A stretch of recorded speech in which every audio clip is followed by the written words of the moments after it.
Bien-aimés dans le Seigneur, bonne fête chez vous. Happy Thanksgiving.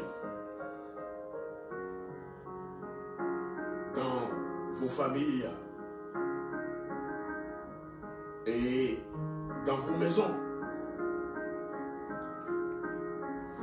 Bien-aimés dans le Seigneur, cette fête, ce n'est pas juste de manger, de boire, de se retrouver en famille et de se retrouver après de longues années. Mais c'est de reconnaître que ce n'est pas juste une fête, mais c'est une action de grâce. Et dans cette action de grâce, il y a deux axes qui sont très importants dans notre vie en tant qu'être, en tant que fils et filles de Dieu. Et ces deux axes dont je parle ici, c'est le remerciement et la reconnaissance. Remercier le Seigneur pour sa grâce, pour sa faveur, pour tout ce qu'il a accompli dans ta vie, durant toute cette année qui s'achève. Même si tu n'as rien aujourd'hui, comme les autres, pour célébrer convenablement cette fête, parce que tu n'as pas pu acheter un grand turkey, un grand dinde ou bien un gros dinde. Mais je voudrais te dire ce matin que la vie que le Seigneur t'a donnée, que Dieu t'a donnée, est une action de grâce, une grande action de grâce.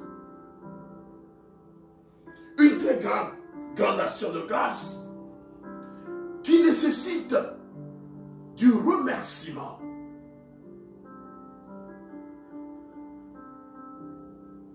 Qui nécessite du remerciement. Ce n'est pas parce que tu avais traversé des moments douloureux dans ta vie cette année. Ce n'est pas parce que tu as traversé des vicissitudes dans ta vie cette année. Ce n'est pas parce que tu as perdu ta mère, tu as perdu ton père, tu as perdu un de tes membres de famille,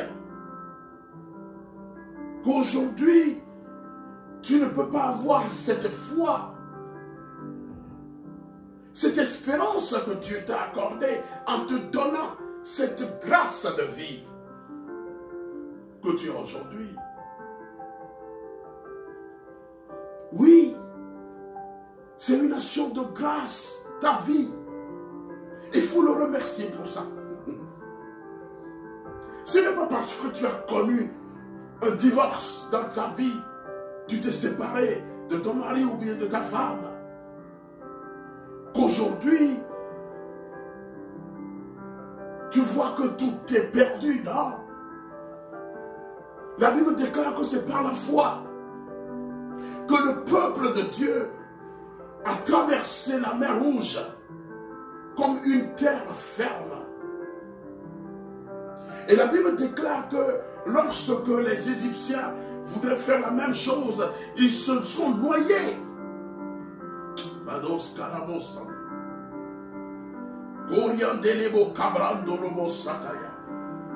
Mais je te déclare ce matin, toi qui me suis, qui as perdu tout espoir, je voudrais te dire, non, aie la foi.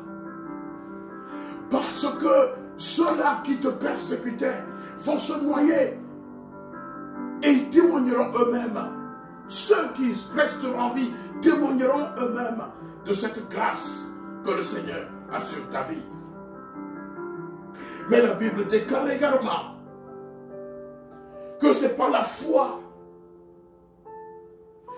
que les murs de Jéricho tombèrent après que l'armée les contournait pendant 7 jours. Aujourd'hui, tu te sens que rien ne marche dans ta vie, qu'il y a des barrières, qu'il y a des barricades qui freinent ton envol. Et que ces barrières sont physiques et spirituelles. Mais je voudrais te dire ce matin que ces barrières tomberont. Et que ces barricades vont être fracassées au nom suprême de Jésus-Christ de Nazareth.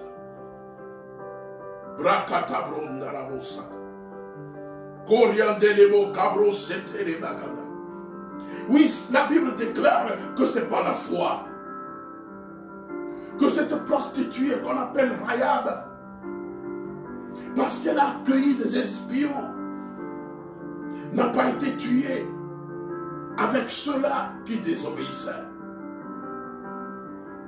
Mais la Bible déclare également que c'est par la foi que cette femme sur qui coulait le sang pendant 12 années, lorsqu'il a touché le pan de la robe du Seigneur, instantanément, le sang qui coulait sur elle a cessé. Et la Bible déclare qu'elle a vu tous les docteurs, mais rien ne s'est passé. Mais je voudrais te dire ce matin, toi qui es dans la souffrance, qui est sur un lit d'hôpital en ce moment, qui espère la vie, qui se bat contre la vie et la mort, mais je te dis que par la foi, celui qui est le docteur des docteurs, le médecin des médecins, va te guérir. Tu retrouveras la vie au nom suprême de Jésus-Christ de Nazareth. Marie Cabro Satan. Je voudrais que tu aies la foi comme Gédéon, que tu aies la foi comme Barak, que tu aies la foi comme Samson, que tu aies la foi comme David et Samuel. Parce que rien n'est fini tant que le Seigneur n'a pas déclaré que c'est terminé. Reste dans la foi parce que tu es dans la victoire. Que le Seigneur te bénisse abondamment. Amen.